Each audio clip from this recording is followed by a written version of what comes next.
You're at the US Open this year doing appearances, and you're waiting for your car outside the Grand Hyatt in Midtown, and you see somebody running towards you. What was your first thought? Yeah, I was just standing there waiting, and I saw someone running towards me, and the only thing I thought that was strange was that he kind of split the doorman. He went in between them instead of going around, and I thought that was kind of weird, but he was running at me, and then I just started smiling at him because I really thought it was kind of a idiot buddy of mine from high school that I thought was just coming to mess around, pick me up, give me a bear hug, something like that. And before I knew it, 3 seconds later, I was on the ground being told to put my hands behind my back, and knew it wasn't a friendly encounter. It wasn't someone joking around and having fun with me anymore. Yeah, it was actually part of a sting operation to nab people that had been using fraudulent credit cards. Did you realize it was a police officer? No, he never said that. I assumed once he put cuffs on me that I had to figure this is a police officer. But that officer that tackled me never said officer or police or NYPD or anything like that to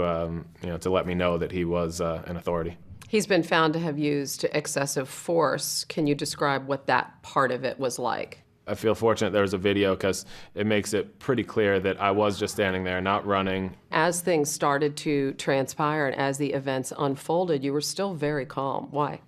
Yeah, and that's what I think about. I think I'm relatively level-headed through most things, but I was just scared. So I was just trying to talk it out with them and say, look, I don't know what you're looking for, but I promise you have the wrong guy. As soon as they took my license, I said, please run it. The worst you're going to find is a speeding ticket. What was it like being handcuffed?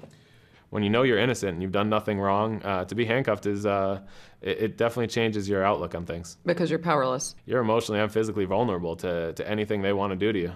The incident wasn't reported by the police department. You're the one who had to make it public. Why did you want to make it be known almost immediately what had happened? Yeah, well, that was another problem with the way the police acted, was that there was no report done, and their higher-ups never would have known anything happened, which is extremely disappointing to me, and I think a blatant disregard for their protocol, what they're supposed to do. But I initially wanted to sweep it under the rug until I called my wife right away when I got in the car, and she said, what if this had happened to me? And that infuriated me, and that's when I wanted to say, I'm going to make this public.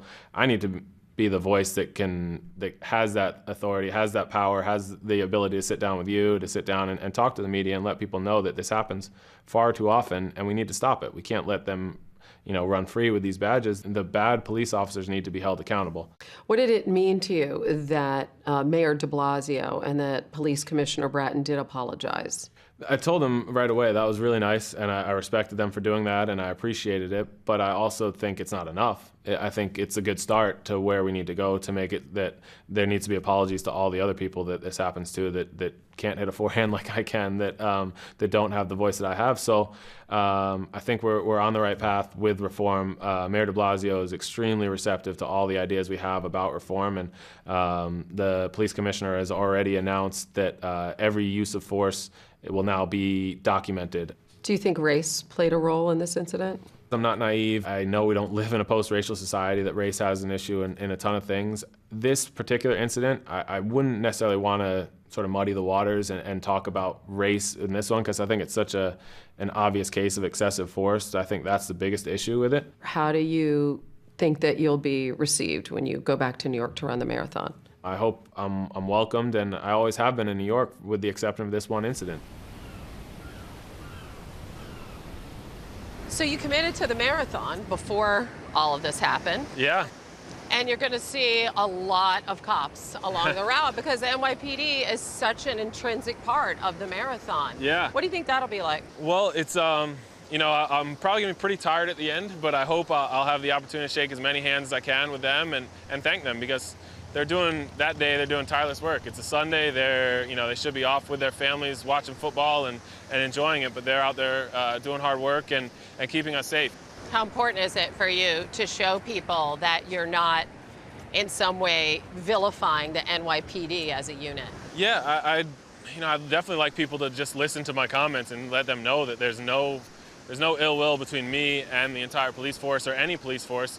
It's the cops that aren't doing their job the right way that I have a problem with, and I think they're the ones that the good cops should have a problem with. They're heroes. They're people that put their life on the line for the right reasons, and so I want to make sure that people know that I'm proud of the police force. I just think there's a few bad apples that need to be held accountable.